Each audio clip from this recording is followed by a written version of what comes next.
Start. Hey everyone, welcome to the channel. This is Christina here. For those of you who don't know me, I'm a naturopath, herbalist, GAPS practitioner, life coach, and carnivore. And I'm doing these amazing conversations with other carnivores. And so today I've got Dr. Suresh here, who's going to be chatting with us about his experience with carnivore, which I'm super excited about. So welcome. I can't wait to actually have this conversation with you. Thank you very much, Christina. Thank you for having me on your channel. I've been looking forward to this conversation as well, actually.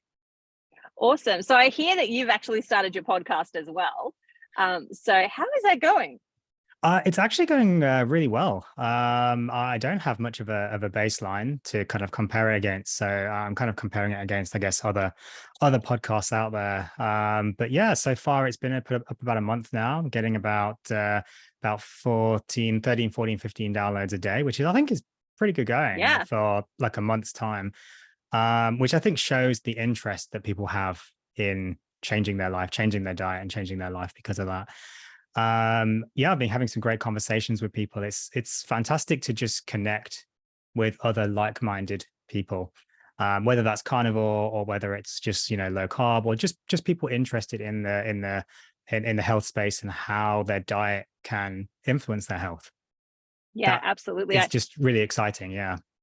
Yeah, and I think that there's some similarities because you touched on a couple of groups there, like, the low carb people, we've got the keto people, we've got the carnivore people, or people that are just interested in starting to change their life as well.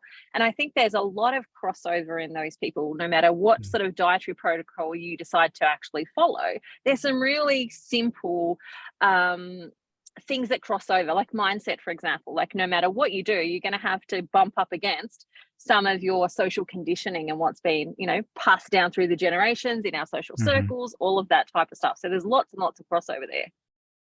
Yeah, no, absolutely there is. And whether it's carnivore, vegan, anything in the middle, the idea that we're interested in our diet and making a mindset change from the social norm, from the standard balanced diet, which we know makes people sick.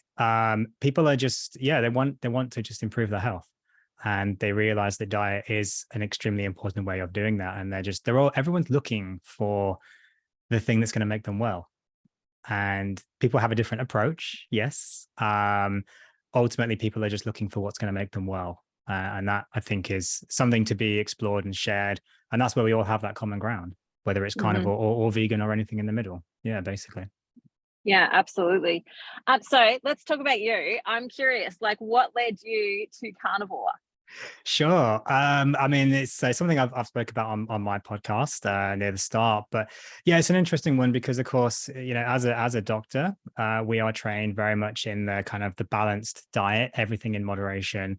Cholesterol is bad, hot, saturated fat is bad, et cetera, kind of paradigm. So to challenge that is something that is a little bit unusual for a doctor.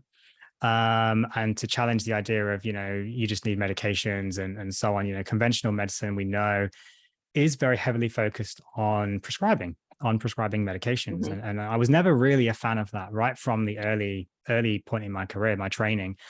I was very lucky that I had excellent trainers when I was a junior doctor and a medical student. And they instilled in me the idea that not everything needs a prescription.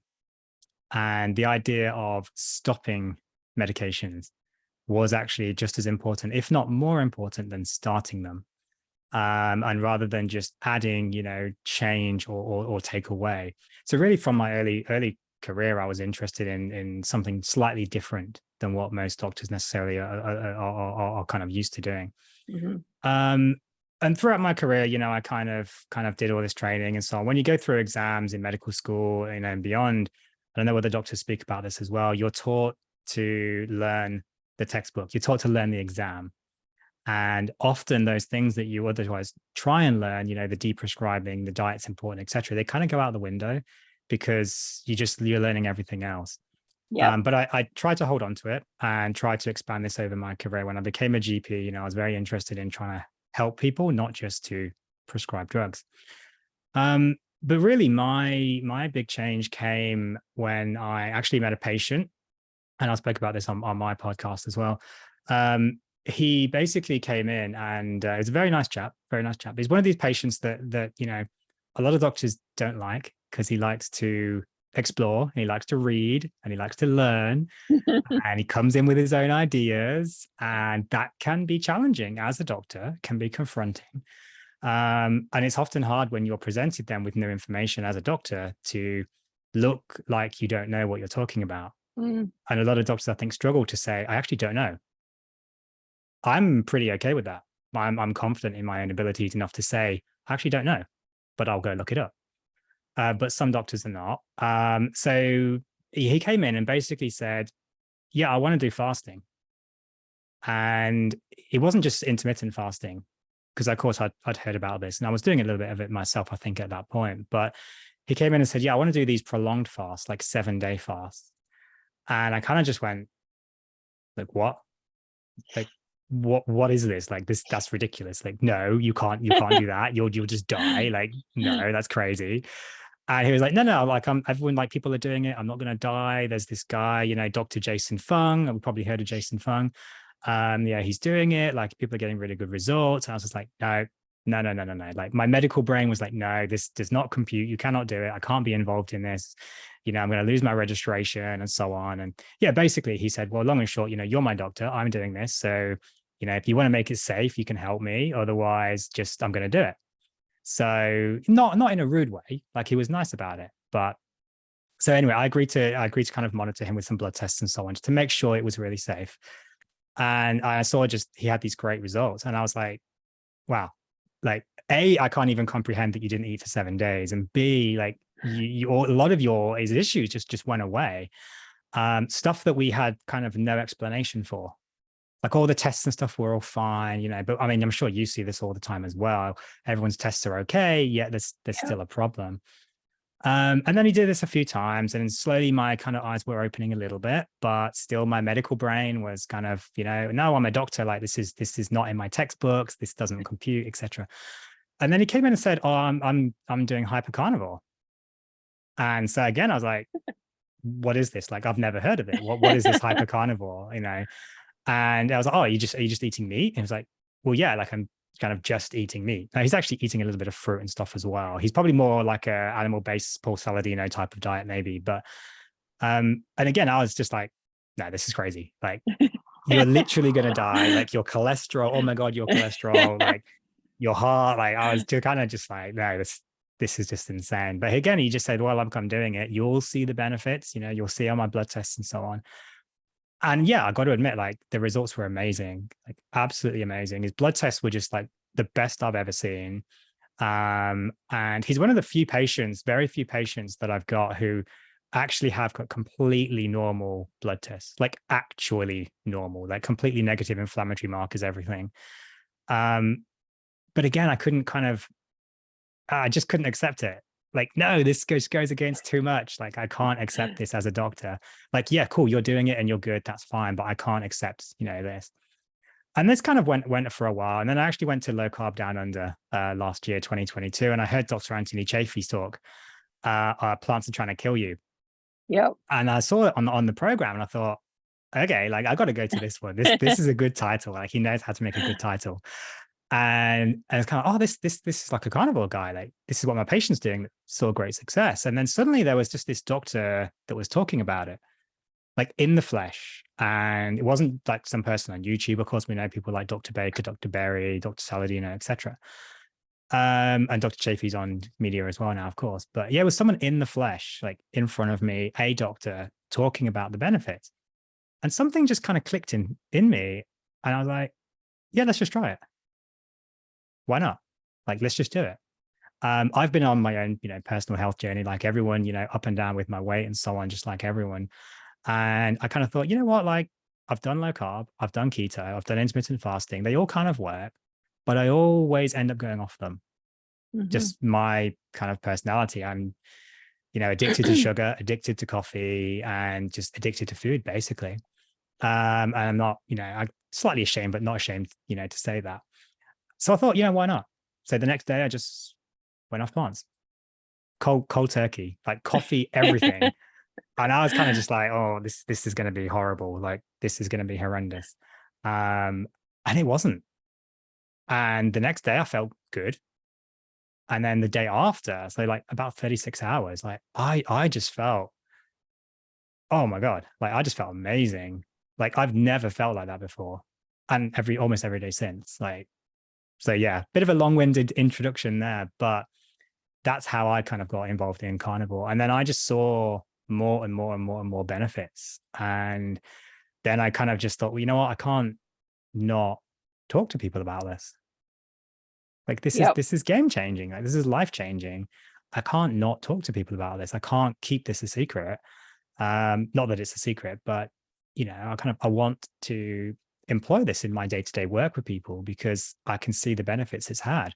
And my issues were like a lot of people, you know, so yeah, that's kind of just how I got started. That was almost 5 months ago now. And yeah, it's been amazing since, really. Yeah, awesome. Wow, I love that you you had a patient come in. They're like, "Yeah, I'm going to do this, doc," and you're monitoring it and you're seeing it and you're seeing the Yep. results. There's a couple of things that I want to touch on too, because for me, like I had known about carnivore, but not really like for me as a GAPS practitioner, one of the things that we do is we might do a plant-free version of GAPS, which is essentially like slow cooked meats, lots of broths, all of that type of stuff to heal the gut and actually help people repair that.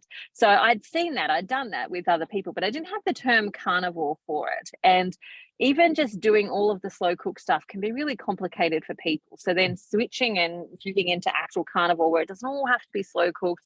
You can do short cooked, you can do, depending on what your health is like at that moment in time as to how you are is actually, what you can do.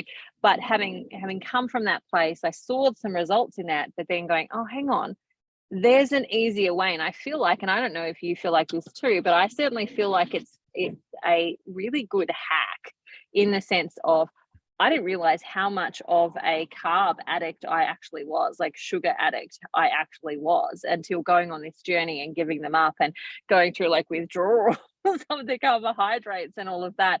And then people will say to me, oh, but wouldn't you like to have some fruit? I'm like, the cost of that fruit or that whatever it is, even though it might be a good, healthy food, the cost of that is this roller coaster ride of sugar Yep. cravings. And I wish Mhm. I'd known this much, much sooner in my own personal journey to Mm. actually get out of that cycle of the addiction, because it's actually really real. I don't think people understand Oh, yeah. how strong and influential that carb addiction and that sugar addiction can actually be. For some people, it's not an issue. Others, it is a Yep. big issue, just as much as alcohol is. Oh, 100%. And like my wife, she can eat carbs and she can just self-regulate pretty well. I mean, like anyone, sometimes she'll just go through the plate of cookies, but she can regulate pretty well. I can't. Like, Mhm. and I'm not ashamed to admit that. I even doing the work that I do, I've done low carb for a while. I've done low carb myself personally for a long time, in and out, keto and so on. I know that I'm addicted to food. I know I have these issues, yet, yeah, I can't control it. And I'm the kind of person, like if there's a plate of cookies there, like they're gone. Like I can't have one. Like they're just gone. If there's a box of Tim Tams there, like my wife goes and buys a box of Tim Tams, puts them in the cupboard. She wants to eat them later. Like by the time she comes to them, they're not there anymore. And then I'm sitting That's there me. I'm like a dog or a kid or something with just chocolate on my face. It sounds terrible, but like, yeah, I just can't stop myself. Like if they're not there, that's fine. There's no problem. I don't go Yep. out and buy them necessarily, but when they're there, yeah, I can't not have them. Or at least it used to be the case. And I just really struggle to self-regulate, even knowing what I know that they are very dangerous for us. I still can't self-regulate. And that sugar addiction is very, very real. Um, but compare that to now, like there's been a box of Tim Tams in the fridge for like a week. They're still there. They're still even Yep. even even my wife hasn't eaten them. Like they're still there. And like my wife bakes cookies and stuff for the kids, and like I don't eat them. I can just walk past stuff now and not eat it. And I never could do that before, which is amazing. And I think I was listening to one of Dr. Sean Baker's podcasts the other day, and he had someone on saying nothing tastes as good as healthy feels. Yep. And I think that is such a good saying. And that's the way that I feel now. And that's kind of, I guess, what you're alluding to there. is, yeah, like that addiction is really real, but you know the damage it's going to cause you, yet you still can't stop Mhm. yourself. But with carnivore, I just don't have those addictions anymore. Yeah. I feel like with carnivore that because you're filling up on such a nutrient dense food and you're filling up with fats and all of that type of stuff, you're really satisfied, you're satiated.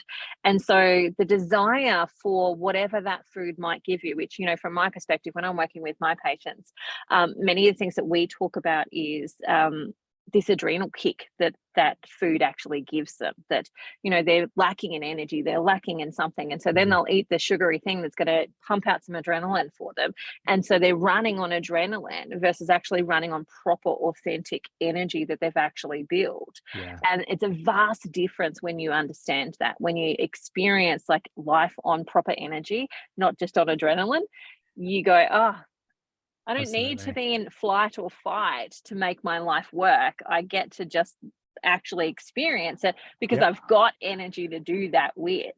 Yeah, absolutely, absolutely. And the other thing there, I mean, you did touch on it briefly. I kind of skipped over it. Was the alternative.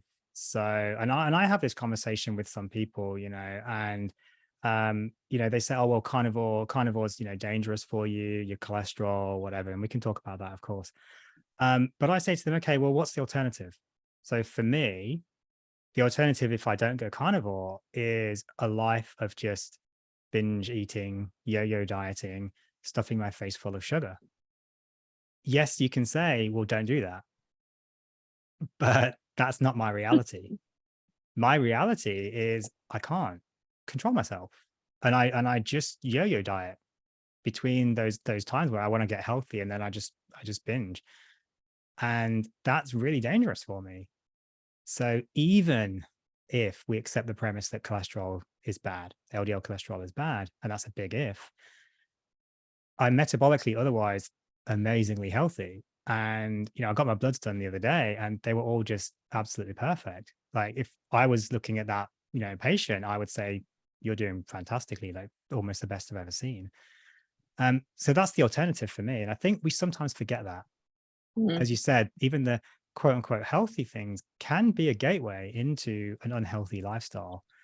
And maybe accepting perhaps it's not quite as good as what it could be is maybe better than the alternative, which is just a life of just disordered eating, basically for me. Yeah. Yeah. I agree with you. I kind of sit in that space too. Like I struggle with the self-control. And I think that a lot of women do. You know, that's mostly my demographic that I'm working with. And I think a lot of them do. And then they go through this cycle of, willpower. I'm willing myself not to eat this food and struggling through the willpower of it. And Mhm. then they inevitably fall off the wagon, and then they go through this self-hatred cycle of like, look, I can't even do that, I'm so dumb, I'm so stupid. And like that Mhm. cycle's not Mhm. one that's fun, even just for a little bit of raspberries or a little bit of whatever. That Yeah. cycle is more damaging to your mental space Mm. than leaving out the stuff altogether. And I think that that's probably a space that most people need to kind of find for themselves, because yeah, absolutely, there are the moderators who do a beautiful job at moderating. My sister was a moderator. She would save up Easter chocolates until next year's Easter came around. And Yeah. then she would taunt us all I by can't do just that. eating one in front of us. I could not do that. By the day I No. got the Easter eggs, if it wasn't gone Exactly. by the end of that day, like, was it even really Easter? Exactly. No, no, I'm exactly the same. I just can't moderate. And I was like that with sugar, like that with coffee, like that with just food in general, you know. Whereas now I'm just free. And I Best way think to there's describe it. a lot to be said for that. Like, I think that, for me, I see people doing things that they didn't think that they were able to do before. And it comes from the place, the same with fasting, right? So when it comes to fasting on carnivore, for me, what I will say to my group coaching clients is that um, what we want to do is fast out of the place of I'm not hungry versus I'm fasting out of the place because I don't want to eat and I want my body to go into autophagy and I want this and I want this, like, and you're holding on really tight versus, you know what? I'm so satisfied. I really am not hungry, and I'm really happy to just see how long I can go before I'm actually getting true hunger signals again. Mm, And fasting out of that place, which is like the abundance versus the deprivation of the other. And I think that's a massive game changer. And I think most people have been working, when it comes to a dietary point of view, out of the deprivation space versus I'm so abundantly satisfied that I don't need more food. I'm actually Yeah. really full and happy with how I am. I think that's a really good way of putting it, actually. And I know, again, listening to other people's podcasts, guests often talk about fasting, and even then things like keto, where they've had a history of maybe eating disorders of a variety of types, and they've really struggled because they're still then kind of restricting them, or artificially restricting Yep. themselves. It's just, I'm hungry, but I can't eat. That's not really what we actually want. Yeah, what we want is much more, as you said, intuitive eating. Is I'm not eating because I don't want to eat, as opposed to just I'm starving myself and I'm purposefully not eating even though I want to. That's not really what we're actually wanting. We're wanting the, I just don't want to eat, so I won't eat. And if I want to eat, I'll eat. Yep. And that's And I what's love that. carnivore's given me. Yeah, for sure. Yeah. And I love that, because like when we're going through the I'm hungry but I'm not eating, we're actually putting ourselves into some adrenal responses. We're triggering our hormones. We're making them do things that we actually don't want them to do, because we're fighting against our internal homeostasis. And Mm, so, coming from that place of, and this is one of the things that I have to tell women over and over and over again: eat, eat, eat, eat, eat. And if you're hungry, eat some more. Until you'll reach that point. Inevitably, everybody does. It's a different, length of time, but inevitably everybody reaches the point where, like, I'm so done with eating right now. I'm like, I don't need to eat. I'm not hungry. The idea of like going to the effort to make the steak or do whatever else is just more work than I actually feel hungry for. So I'm just mm, not doing it because I'm not that hungry. yeah. And inevitably you get there, but it takes a different amount of time depending on your health to get there. But it inevitably comes, and it comes from that place where you get all those benefits that we want to be seeing, but you get it in a way that's not taxing on you, that's not depleting you, that's not making you feel undernourished and deprived, because Mm, you're eating the best food when you're eating and it's delicious. absolutely. And, you're coming from the place of, I feel so great versus I feel so crap. Mm, There's a couple of other things that I want to touch on, because of course I get the question all the time. I'm sure you get the question all the time. What about cholesterol? And you've yeah. touched on it a little bit. Mm, Everyone inevitably, when I share my results on my Facebook page, people will go, I want to see your bloods and I want to yeah. know what's happening with your cholesterol. Isn't your Yeah. cholesterol going through the roof? And I tell them, I'm not concerned. What is your answer? Yeah. Cholesterol is one of those things. I mean, we've been talking about it for the last 50 or so years. And people, it goes back to Ansel Keys in the 60s, the diet heart hypothesis. And that's where this all really came about.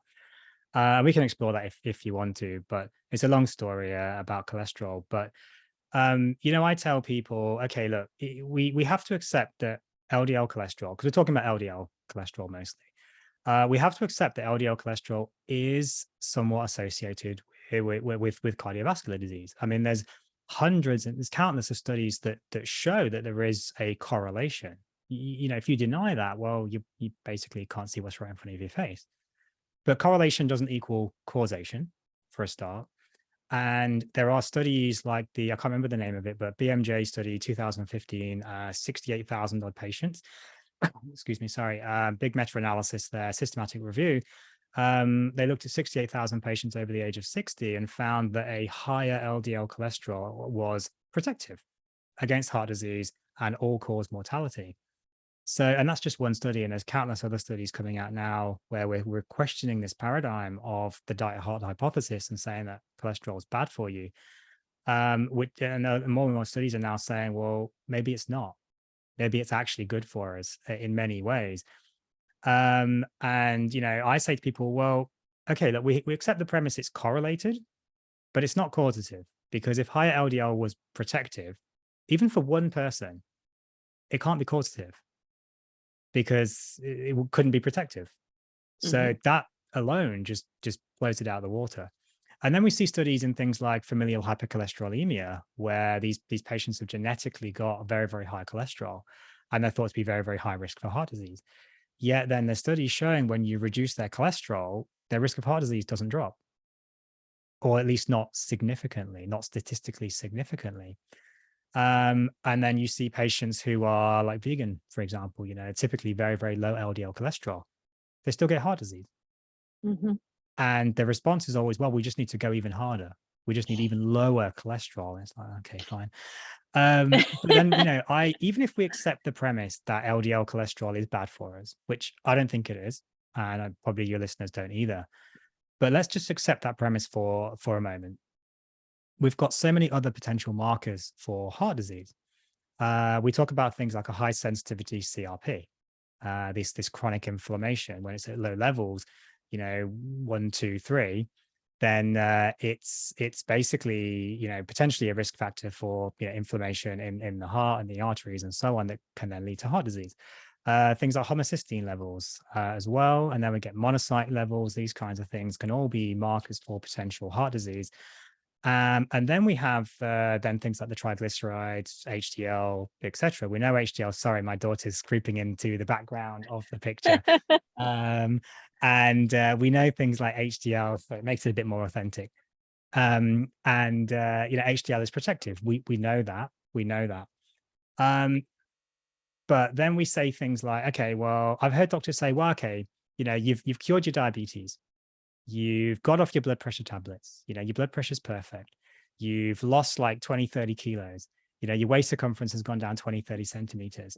You look amazing. You feel amazing. You've got off all your medications, but your LDL's gone up by 1. So now you need a statin and you need to stop this diet because it's going to kill you. And you're like, that just, it's, you can't see the wood for the trees. It's kind of, okay, you've got this one tiny factor that even if we accept could be bad for us, they're just completely discounting the work that patients are doing and fixing all of those other health conditions.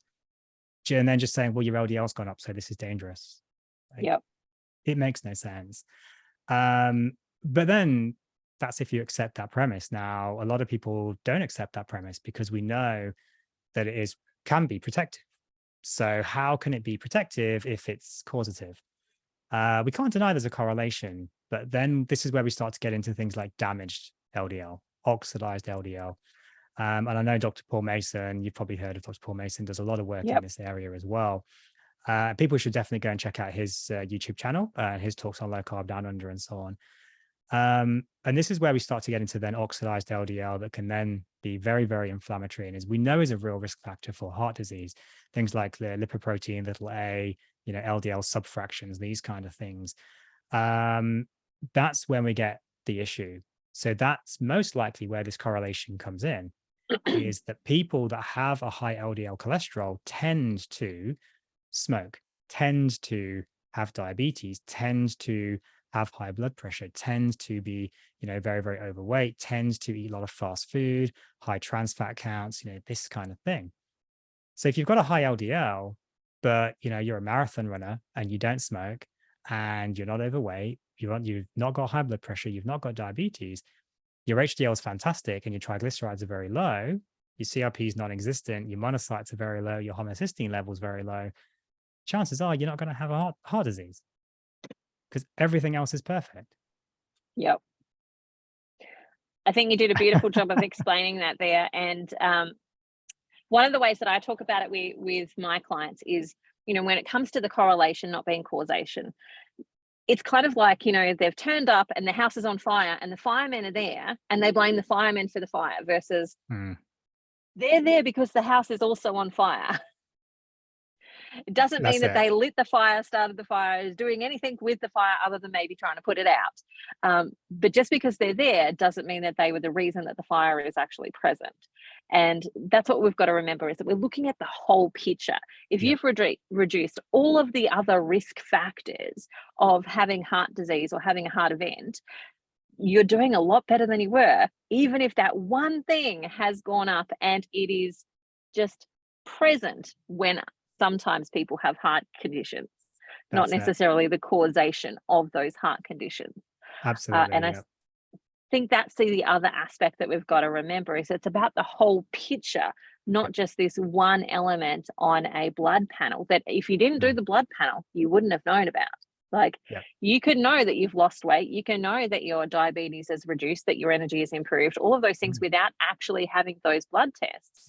But you can't know what's happening with your LDL really, that one thing on its own in isolation, unless you get the blood test. Yeah. And Correct. so looking at it all over, if your energy is improving, you're feeling better, you're sleeping better, like all of those are signs that you're actually improving your health.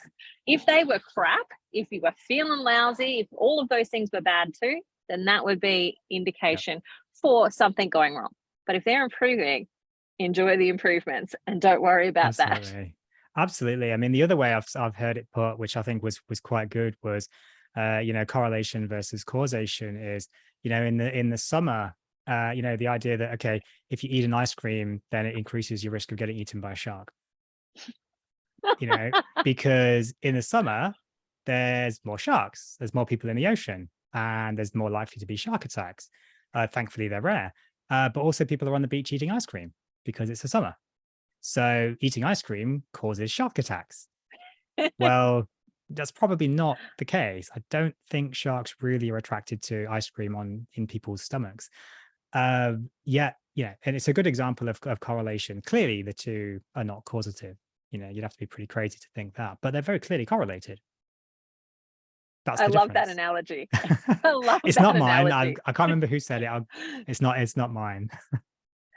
But it's a really good thing though, like in the sense of going, remember, like I think one of the things that I try to do with my people on my page and people that I work with is to get them to understand that just because it says something in a scientific paper doesn't mean that that's all of the information. You have to actually read into it, and you have to understand, what does the language actually mean, because it's different to what you and I might think. Like for me, if something says that it's significant, then I might go, oh, wow, there must be a big change in that. Well, scientific speech is that means that they're just sure that this thing caused that thing, even if it's a minute amount. And there's a lot of trickery in that people don't really understand. And unfortunately, you have to almost go and study these things to actually learn how they actually work. But this is why we have these conversations, so they don't have to.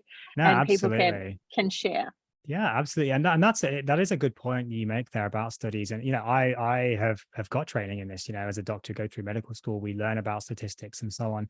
One of my very first epidemiology lectures. So epidemiology is essentially kind of like study of numbers and statistics and so on in medicine. And one of my first lectures was, the lecturer was saying, okay, like, I'm teaching you these statistics. And then basically pretty much at the end of the lesson, he said, right, pretty much everything I taught you was actually a lie. And I basically just made it all up. And, you all believe me. Do not trust what someone tells you. Read the research, read the papers. This is what we will learn to do in these classes. And one of the really big things nowadays that papers do, and they didn't used to do this anywhere near as much, and they do it now, is relative risk versus absolute risk. So if anyone's not sure what this is, it's pretty simple, really, but it makes a big, big difference. So relative risk is how much the kind of percentage-wise the risk increases, whereas absolute risk is how much it really increases. So to give you an example, if I told you that your risk of, if you eat ice cream, your risk of being eaten by a shark doubles, well, that's very scary. That's a double risk if I eat an ice cream. If I tell you that goes from 1 in a million to 2 in a million, that's the absolute risk. The absolute risk is 1 in a million increase. You're not going to care. Technically, they're both right. It's still double risk, but it's really only gone up by 1 in a million. And we see this with things like, bacon, the World Health Organization and so on, saying it increases, the risk and so forth. The relative risk, yes, it can increase. The absolute risk is minuscule. So do we really need to worry that much about it? Well, probably not. We can talk about bacon and stuff if you want, but it's really important that when people read studies, read the headlines, they look into it and read what the absolute risk is. Because the media, they love to say relative risk because it sounds better, sounds more scary. It sounds, this is really, really dangerous, whereas the absolute risk sounds pointless most of the time. So it's really important that we actually do look at the studies and try and work out. And if you're not sure how to work it out, you can, there's calculators and things online. You can just plug in the numbers and it will tell you. But a lot of studies now, they're written in very scientific language, to the point where I feel like they're trying to obfuscate and trying to hide the numbers by just splattering loads of just, these really scientific formulae and things on there, so that people don't, they kind of go, oh, this is too complicated, let me just read the summary, so they don't actually then read it. And a lot of nutritional science is certainly like that. And I know Dr. Barkay talks a lot about this on his channel, his podcasts. The nutritional science is almost anything but a science as well. It's such poor quality research that we really shouldn't be paying even that much attention to it, but they make for good headlines. Absolutely. Absolutely. I just want to touch back quickly on the media stuff as well. Like, we've got to remember that every industry has to make money. They have to make money. And so the media makes their money by getting people to read their things, like to buy their newspapers, to watch their shows, so that they get advertising and all of that type of stuff. That's how they make their money. And so if they're not making money, then they're not getting paid. And so they go for the easiest thing that they can go for in that. And so they're looking for the headlines. They're looking for being able to do all of those types of things in order to be able to make their money. And so we've got to remember that we've got to be smart shoppers. We've got to be savvy and know that somebody's trying to make money. Now, they may want to be doing that in our best interest, but they may also just be wanting to make money. Maybe. Correct. Well, I'm giving people a little bit of the benefit of the doubt, right? But, and most of the time, like, just like anyone, like, and I'm sure you know this, for doctors are busy. They don't get to sit down and read every research paper that's ever been put out. Yeah. Newspaper people, they're busy too. They don't even read the thing most of the time. They just go straight to the conclusion, see what it actually says. And if it matches what they want to put out there, it's going to be a snappy headline. Then they'll post it and they'll put it out there, which is why we get eggs are bad for you. Eggs are saving you. Like, we get all this literally information from left, right. From the same publication as well, one after the other. I know, it's crazy. Exactly. I'm wondering if you'd like to just touch on a little bit about the poor studies in nutritional science, because, of course, I know those, that they're often, people just recalling what they've actually eaten, and there's them fault in those. But I'd love to hear your take on it and what you have to say. Absolutely. So, I mean, when it comes to scientific studies, there are kind of levels of evidence. There's levels of quality and so forth. At the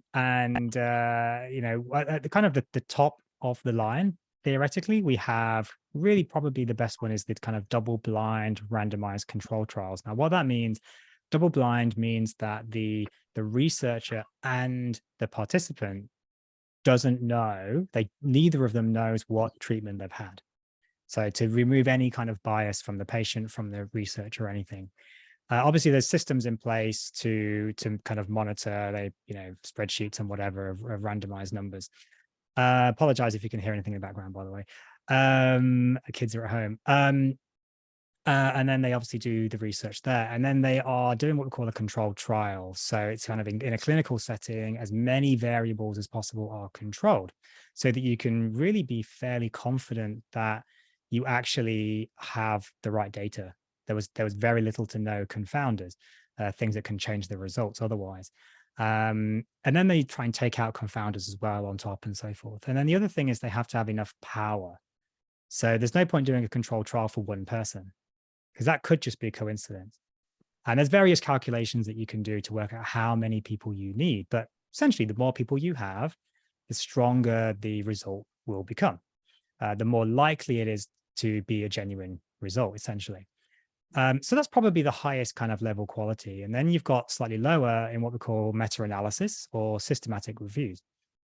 Now, theoretically, that should be higher in terms of the quality, because they're looking at lots of different papers. The problem there is it depends on what papers they're looking at. And this is a problem that we see. A lot of systematic reviews, they look at junk papers. So the individual papers are actually not very good. And then they're reviewing not very good papers and combining them into a bigger review kind of means the bigger review is still just not very good. And then you go down the levels, and then essentially we get to the bottom, which is kind of this epidemiological observational type of study, which basically just says, oh, can you just kind of tell me what you ate? And I'll just record it, and then we'll tell me how it went, and I'll record it. And that's what a lot of nutritional science is these observational epidemiological studies, often very low power. So, oh, we monitored 5 patients, or like 3 patients. I mean, I've seen some that's like 1 person. Like, it's just basically a case study, but it's not even a case study. They call it a study, and it's really nothing. And they're so prone to bias. I can't remember the statistic, but it's something like, we only remember the day later something like 20% of our actual memory is accurate. And then we were asking people to record these really important things, and they just haven't got a clue. Like, they're not intentionally lying, I think, most of the time. They don't recall it properly. So it's very, very low quality data, often recorded for a very short space of time. So they never get those longitudinal studies that we really need to say, okay, well, does, increasing the amount of consumption of red meat really cause heart disease? Well, to really do that, you would have to get essentially genetically identical twins, or twins usually, of course, put them, ideally even a clone, which of course we can't ethically, of course, separate them at birth, raise them both in identical labs, the same researchers, the same people, so clone them as well, the same environment, the same noises, the same birds outside, the same lizards on the wall. Here in Australia, there's always lizards everywhere. The same spider in the corner. Like, you've literally got to control everything, because we know that things like stress make a difference to someone's diet, to how they are. You've got to account for every single thing, which you just can't. And then you've got to do it for their whole life. And you've got to keep this person separated at birth, these clones locked up in a lab for the rest of their life. Like, you can't do that ethically, scientifically, financially. I mean, so many reasons why you can't do it. So we have to rely on these nutritional studies that are just this low level of evidence. The problem we have now is, in this drive for evidence-based medicine, we've forgotten a lot of the evidence that we use is very poor quality. Yep. And then it also becomes this eminence-based medicine, which is essentially, big boffin, old gray-haired people, that I've been a professor for 30 years, so everyone should listen to me. I wrote a paper once, so what I say goes. And everyone says, oh yes, because you're a professor at Harvard, so you must know what you're talking about, and we'll all just follow what you say. And a lot of what we have now in nutritional space is eminence-based medicine. It's people saying, well, I think cholesterol is bad, so therefore it's bad. And everyone says, well, this guy says it's bad, so it must be. And then they go off and write a paper with the premise of, I think cholesterol is bad. And then they go and say, okay, they go and find 10 people and say, well, what did you eat? Oh yeah, I ate some meat. Oh, okay, so meat's bad because then you had a heart attack. They don't ask them, okay, what meat did you eat? When did you eat it? What else did you eat? Do you smoke? Do you drink? Do you have diabetes? Do you have high stress? Were you eating beef? Were you eating lamb? Were you eating pork? Were you eating chicken? They don't delve. They just say, oh, well, meat. So meat's bad, and they don't even really put any effort into the actual study a lot of the time, which is a big problem. I think it's really interesting because I talk about this one all the time. Like, people will ask me, like, what about red meat causes cancer and all of that type of stuff? And I'm like, we've got to remember that those studies, like, they're just observational in the sense that people are recalling what they're actually been eating. And we're not getting all of that information. Like, a lot of those people that are eating the red meat are eating hot dogs. Like, Correct. most of us would not actually go, yes, a hot dog is the same as a steak nutritionally. Like, it just doesn't make sense. And the That's same it. with, what are they eating with it? Like, if they are eating the steak, what else is on their plate? And often when you step back and you can see, oh, they've often got potatoes and they've got this, and they're also having a dessert for dinner, and they're, having a Coca-Cola, and they're like, got all of these other things, but yet it's the meat that gets the blame for what's on that plate versus anything else that's actually in the presence of it as well. And I think that's what we've got to remember when we come to these things and actually look at them. And one of the things that I'll say to my clients that are in that space of like, but red meat causes cancer and cholesterol is really bad and all of that type of stuff is, let's just do it for 4 weeks. Like, will 4 weeks really kill you? Like, if you just did Yep. 4 weeks, like, it's not a long period of time. At the end of that, if you're feeling worse than you were when you started, you can make a decision to just go straight back. All you've lost is 4 weeks of Yep. eating delicious meat. Gee whiz, that's going to be so hard. That's And it. I essentially Yeah. put it in those terms so that Yeah. they can get to the mindset of like, let's just give it 4 weeks. And Yeah. inevitably what happens is at the 4-week mark, they're like, well, not everything is better, but I've lost some weight. I'm feeling a bit better. I'm sleeping a bit better. How about I do another 4 weeks? Yep. Great, let's do that. Yeah, almost always. I mean, I often say 2 weeks just because I think it's a little bit more palatable. But yeah, almost always they either just improve or everything, or they're on the way. But I think what it does is it just gives them that kind of spark that, oh, maybe diet's important. Maybe I don't have to feel terrible. Maybe there is some hope. Let's maybe just explore this a bit more. And then honestly, wherever they go after that, even if they go full vegan, like that's their choice. I just want to plant that seed, so to speak, that diet is important. Just get them that little bit of, oh yeah, actually it made a difference. Then they can just take it from there. That's all I want to do with people. Absolutely. And I love that you're like, I don't care where they go after that. Like, what they choose to do is completely up to them. And I think that we have lost a level of responsibility within our own healthcare.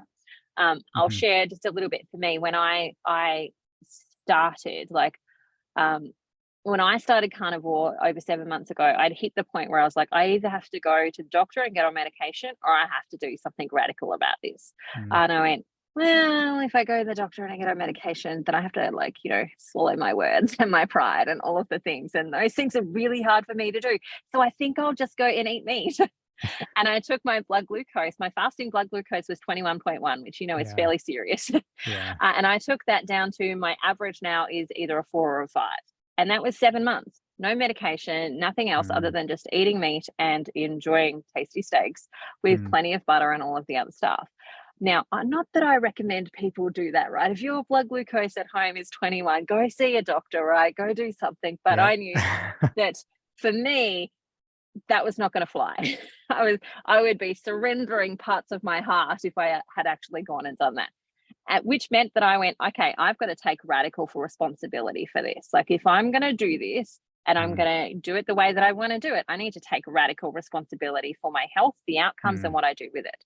And I think that we've lost that as patients, that we've lost this level of I am responsible for my own health. And we've kind of passed it all over to doctors. But at the end of the day, your doctor can give you the best advice that they could ever give you. I'm sure you've got patients that come and you can give them the best advice, but they don't do it. Sometimes happens. Yeah, no, absolutely. And that's where we've got to decide to take the action. We've got to do the things, and we've got to bring ourselves up to taking some of the responsibility. Oh, absolutely. I mean, I'm pretty open and honest with my patients, and I say to them, and I'm not rude. Never rude to them, of course, very professional, very polite, very nice, but I'm open and honest. And I say to them, that you have to make a change. And often, I mean, type 2 diabetes, I think is a pretty good example. And I say to them, along the lines of, okay, well, we've got 2 routes that we can go down. We can turn left, we can turn right. Either way, your HbA1c will be fine. But one way is medications. The other way is diet and lifestyle. And there's only one way that's going to get you a cure. And I don't blame you for either one you want to, either way you want to turn. It's fine. But be aware that I can't make this decision for you. I can't walk this path for you, but I can walk it with you. And I will help you on that journey. But you have to do the work. Or we can just go and give you tablets. And you'll be okay. But you'll never be cured. And things will slowly get worse. But I try and put the ball in the patient's court, as much as possible in a fair way. But I don't think we can do that as doctors if we don't teach our patients. And big part of the problem there is we have to know it ourselves to be able to teach it. You can't teach it if you don't know it. So I'd like to think of not responsibility, but power. Hmm. And I think that's, for me, that's a nicer way of putting it. Because when you talk about responsibility, yes, the onus is then on the patient, but also if they don't succeed, it kind of makes it feel like for them that, oh, well, there's just no help. I couldn't do it. I failed. I'm not going to get better. Whereas if you try and empower them to make those changes, I feel like then that's a better way of approaching it. It might sound like semantics, but I think it does make a difference in how you approach it. And that way, you can empower the patient to make the change. You can share that responsibility. And that's really what it's about. And that shared decision making, that joint agreement between the doctor and the patient. But you can't empower people if you don't teach them first. As you say, knowledge is power. You can't just say to someone, oh, well, you've got type 2 diabetes now, go off and diet. And that's how you can cure yourself. Like, that's not going to work. You've got to hold their hand a little bit. You've got to teach them, but you have to know what you're teaching. Otherwise, it's not going to work. That's one of the things that I want to say that I love about you, in the sense that you're doing what you're recommending. So you've fallen down the things, like you see some of the obstacles, you see some of the challenges in it. And this is one of the things that I'll say to my clients that start working with me in that coaching space is, inevitably everybody fails. Everybody fails, inevitably. There's going to be some event that you go to, and there's going to be your favorite dessert there, and you're going to decide to have it. And at that moment, that is the moment when you're actually the most powerful, because after you've had that, that's when you get to learn something about yourself. When you get to say things like, well, what did I say to myself that made that okay for me to take that action?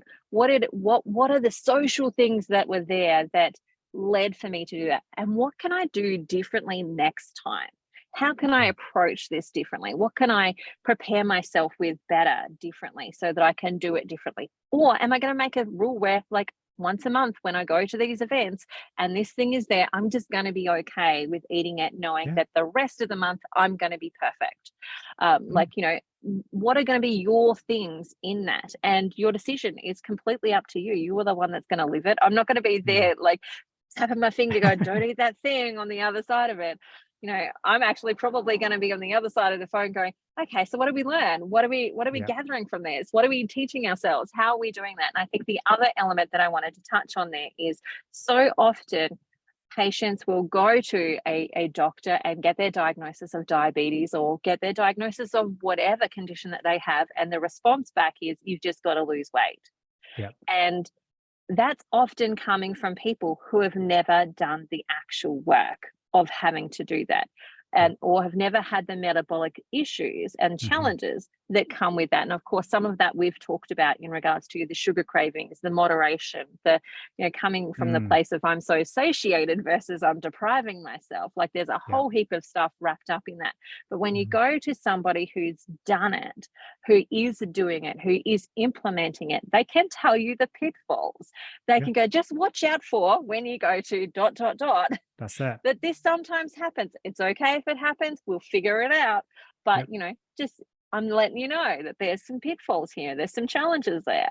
And I'm sure you've got some of that lived experience as well that you can pass on to your patients. Yeah, absolutely, for sure. And a lot of my patients, they know I share a lot of my personal anecdotes. I think that it is important. I think it's useful as a doctor, because it shows them that you've got your own skin in the game, that you've been there, you've done that, you've experienced these things. You're not just coming from a place of, I'm just reading it in a textbook and here you go, this is the standard therapy. And it also, somewhat personalizes doctors and makes you a bit more approachable, a bit more real and so on, which is never a bad thing anyway. But yeah, you're absolutely right. If you've never been through that journey before, it's really hard to walk that line. It's really hard to really walk with that patient, because they don't know that you've been through before, or you haven't been through before. You don't know what they're going through. It's hard to really help them. Whereas if you've been through it, it's so much easier. And I think that patients often feel better knowing that you've been through it as well. They've got a bit more confidence, I think, that you've been through. And I get people coming in saying, "Oh, it's easy for you. Look, just look at you. You're so thin, and you look so young." And I'm like, "Yeah, I'm actually older than you, and I used to be fatter than you." And they're like, "Really?" Like, "Yeah, but if I can do it, you can do it."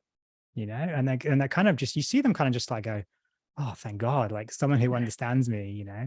But you touched on something there. I mean, I think a lot of doctors that do this kind of work, and it's probably the same with naturopaths, chiros, I mean, any number of healthcare professionals. When you're not in that kind of real mainstream conventional medicine, I think most people that were outside of that model or somewhat outside of that model have had that awakening themselves. They've been there, they've done that, they've had those experiences. No one's going to go through medical school and go, right, day one, carnivore. No, it's not going to happen. They're gonna go, that carnivore is crazy, just like I used to do. They're not going to come out going low carb, intermittent fasting. They're going to come out saying, well, my textbook says you should go onto this drug. They're not gonna do that work. So I think a lot of doctors that do this work, low carb fasting, whatever it is, they've done it themselves. They've experimented on themselves. Back in the day, doctors, the experiments used to be on themselves. And that was how you learned. And that's how you know, okay, well, this is what side effect it caused because I had it. And then you would go and Yeah. tell your patients. Now we've moved on a bit since then. Thankfully, we don't have to try everything ourselves. But yeah, that's a lot of how you actually learn. And then you can tell the patients. And that's why, so I've done like long fasts and things as well, because I wanted to try it. I wanted to see what actually happens. Like I can read about it. I know what Jason Fung says in his books, but what does it actually feel like? So I can tell the patient, this is what it actually feels like. And then like on day one, you'll get this. On day two, you'll get this. On day three, you'll get this. Like halfway through day three, you'll get this. And it's like, and it kind of, it just shows them that, okay, like this is okay to do because the doctor's done it. He understands it. She understands it, whatever. And this is okay. And I think that's really useful. Yeah, I Mm. agree with you. And I think that those doctors who have done it and walked it and had lived experience, the same again with all of the other health professionals that have the lived experience, they have a level of understanding of the challenges that other people just don't have. And the sympathy as well. There's a level of like, I know that that's a really hard thing to do. So there's some empathy there that they can actually empathize with, going, it's not going to be easy. Like some parts will be easy. Some parts will be hard, just like anything that's worth doing. Some parts are going to be, amazing. Some parts are going to be hard, but it's getting the support that you need to help you through those hard parts. It's the, touching in and tapping into the community and getting support where you can, and getting like little bits of information from somebody, like, watching podcasts, listening to YouTube videos, reading books, all of that type of stuff. They can have a little bit of empathy there. And I think that one of the things that I have had a lot of women in particular come back and say, I went to the doctor and they just told me to eat less and exercise more. Yeah. Like, eat less, move more. That doesn't that work. always works. It always works. Yeah, no, it's something. Yeah, I mean, you touched on it there. I mean, when you're overweight, everything becomes about your weight. When you go and see most doctors, most healthcare professionals, it's all about the weight. And there's so much more to a person than their size. And unfortunately, the medical system is very, very bad at this. I mean, we typically gaslight people a lot. Any health complaint, it's just, well, you're fat, so lose weight, and it will just magically get better. And often that's not the case, as we all know, and it's very hard for people to lose weight. But what I often find is when you focus on the weight, things don't always get better. When you focus on the health, Well, we could give you chemotherapy. Like we could give everyone chemotherapy and they'll lose weight, right? Exactly. That's not going to be of benefit for them. No, exactly. When you focus on the health, that's then when the weight tends to fall off. And I personally, we know that when people are very overweight, for example, yes, they're more likely to then get more peripheral insulin resistance, for example, with type 2 diabetes. But it's not the weight that caused the diabetes. It's the diabetes that caused the weight. And it's the same with things like sleep apnea. Often it's not the weight that causes the sleep apnea, it's the sleep apnea that causes the weight a lot of the time, or maybe it's a bit of both. But when you focus on the weight, you focus on the fat, you miss so much, and you miss so much opportunity to help people. And sometimes we tell people these things as doctors, and it's like the patient's like, yeah, I haven't heard this a million times before. Can you actually tell me something that's going to help? Now I obviously try not to do that. I know a little bit better. But patients come in and say, oh yeah, and I know it's just because I'm fat, and they're preempting it because they think Yeah, that's yeah. just what you're going to say. And some I've had patients come in with like, oh, I've got a sore throat. Oh, well, I guess it's just because I'm fat. And it's like, I haven't even introduced myself, because that's just that's been their experience. Yeah. And how bad is that? Like, that's just terrible. And I'm like, whoa, I'm Dr. Suresh. Nice to meet you. But no, your throat's got nothing to do with your weight. Like, let's just look at your throat. But if your weight bothers you, we can talk about that. But that's their experience of how they've been treated. And that's just shocking. That is just so Exactly. shocking. I've got a good friend of mine that actually had an adrenal cancer. He had a tumor on his adrenal gland, which actually was making him gain weight. And he'd Mm, go to the doctor, and they'd be he went through 5 doctors before he finally had one that went test his bloods and actually investigate it to find this tumor that yeah. was growing on his adrenal system that was causing the weight. And it's like, really?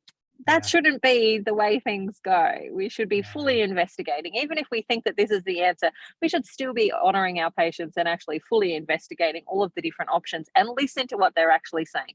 Yes, Absolutely. sometimes they'll tell us some furfies, but sometimes they're also telling the truth too. Yeah. No, absolutely. I mean, I'm a big believer that, on the whole, patients don't lie, and I know some doctors, out there, they think that they have a mentality of, well, I'm giving you my advice, it's not working, therefore you're the problem.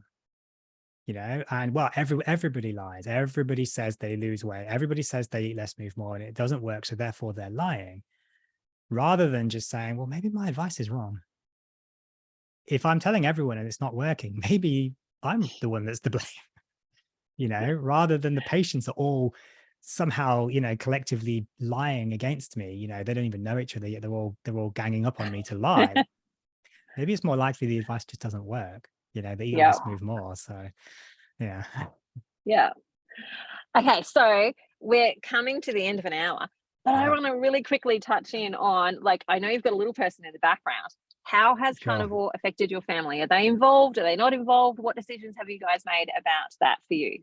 Yeah. So I actually have three little people in the house. So I've got three daughters, and they're all kind of under 10 years old. The oldest one's 7, down to a 2-year-old, and we've actually got another one on the way as well. Yay! I have 7, by the way. So So wow, okay, that's a yeah, okay.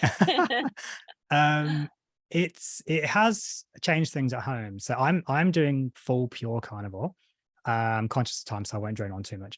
My wife, who is pregnant at the moment, she is doing probably animal based, I would say. She's intuitively eating what she thinks she needs to eat, listening to her body.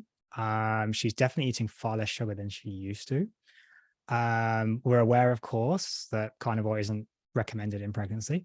So she's kind of doing animal based, and she never really wanted to go carnivore. She's just finding it really good for her for this pregnancy. My kids are what I would call animal based. We do give them a little bit of carbs here and there, very little sugar now though, and they don't even really ask for sugar that much anymore. They used to, but they don't anymore. They don't ask for Macca's or KFC or anything really very often at all now. They used to a lot, even though we didn't give it to them, but they would still ask for it. Their behaviors improved. And they were good kids anyway. Like, they were well behaved anyway. They were always good sleepers. I think, we like to take credit, but I think maybe we were just lucky. But their sleep's improved, their behaviors improved. They've grown like crazy. And like, strength wise, everything, like, they're so just so much better than they used to be. Their intelligence, everything has just grown. The end of year slump, I mean, you'll probably know this with 7 kids, you get to the end of that school year and they're just like just crashed, they're just dead. That just disappeared like almost overnight when we just started putting more meat into their diet, more fatty meat into their diet.